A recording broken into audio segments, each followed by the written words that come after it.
Сәлеметсіздер ме балалар?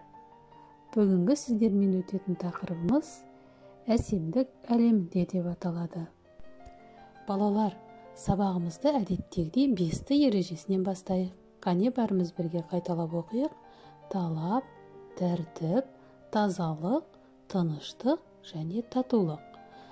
Оқып білуге талаптана отырып, тәртіпті, тазалықты сақтап, тыныштықты сақтай отырып, бүгінгі күнімізді татулықпен өткізейік.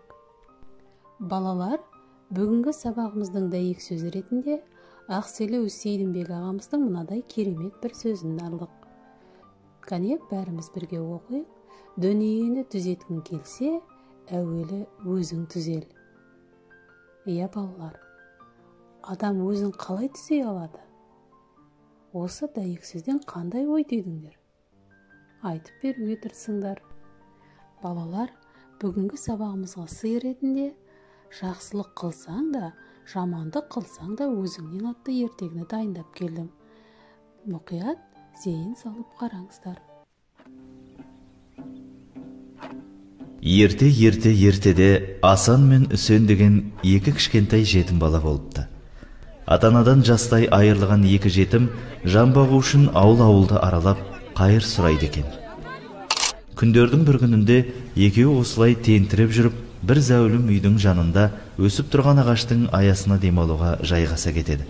Қарын әбден ашқан Үсен ағасының жегінен қайта-қайта тартып, «Ағатай, қарным ашты!» деп маза бермейді. Сонда ағасы жаңағы үйдің есігін қағып, «Ассаламағалейкум, үйде кім бар?» деп дауыстайды. Сол кезде ана жақтан ала сиырын айдап келе жатқан әйел көрінеді. Бұл өзі сараңдығымен аты шыққандықтан Сараң бике аталып кеткен әйелдің үйі екен. «Есікті неге тарсылдатып қағасыңдар, Әлде менде әкелеріңнің ала алмай жүрген ақысы бар ма еді?» дейді ашудан түтігіп. Балалардың қыр қожалық түрін көріп, ашу одан сайын қозады. Содан соң, «Сендерге не керек? Неге келдіңдер?» дейді.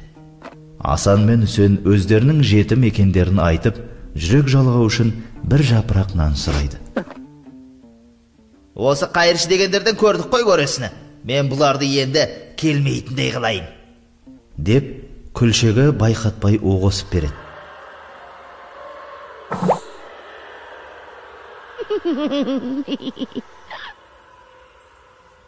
Балалардың қайыр сұрап тұрғанын көрген көрші әже оларды үйіне кіргізіп, жуындырып, қарындарын әбден тойғызып шығарып салады. Асан әлгі әйелдің берген күлшесін «Ертеңгі азық қыламыз» деп дорбасына салып қояды. Сөйдіп, екеуі ымырт үйіріліп кеткендіктен «Осы жерге түнелік» деп баяғы ағаштың түбіне жата кетеді. Сөйтіп, алаңсыз ұйқыға кеткен екеуін азанда Сараң бикенің айбайлаған дауысы оятады. «Ойбай, ойбай!»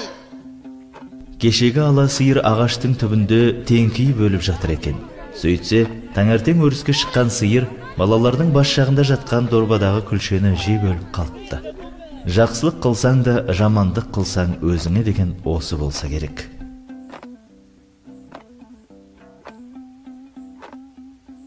Балалар, ертегі сендерге ұнады ма? Әйел неліктен Сараң бике атанып кеткен? Сиырдың өліміне кім кінәлі? Ертегі неліктен жақсылық жасасаң да, жамандық жасасаң да өзіңе деп аталған? Өз ойыңды айтып бер. Иә балалар, жақсылық жасасақ та, жамандық жасасақ та, ол әрқашан өзіміздің алдымыздан шығатынын ұмытпауымыз керек. Сондықтан да әрқашан жан-жағымызға тек жақсы істеріміз бен жақсы сөздерімізді аянбауымыз керек. Ол міндетті түрде өзіңіздің алдыңыздан шығады. Балалар, енді шығармашылық тапсырмаға бет бұрайық. Дәптеріміздің 71-ші бетіндегі номері 2-ші тапсырманы өз бетіңше орындап көр. Балалар, міне топпен ән айту айдарына да келіп жеттік. Бәріміз бірге әрқашан күн сөнбесін атты тамаша әнді қосыла шырқайық.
бізде әрқашан күн сөнбесін, аспаннан бұлт төнбесін, қасымда болсын анам, болайын мен де аман.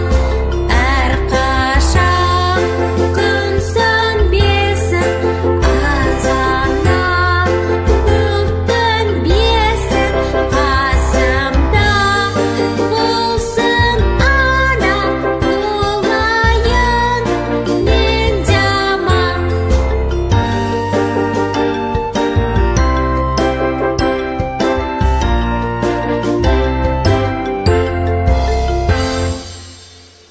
Біз күнделікті өмірде ар-ұятымызға сүйенсек, онда біздің ісіміз дұрыс әрекет болады.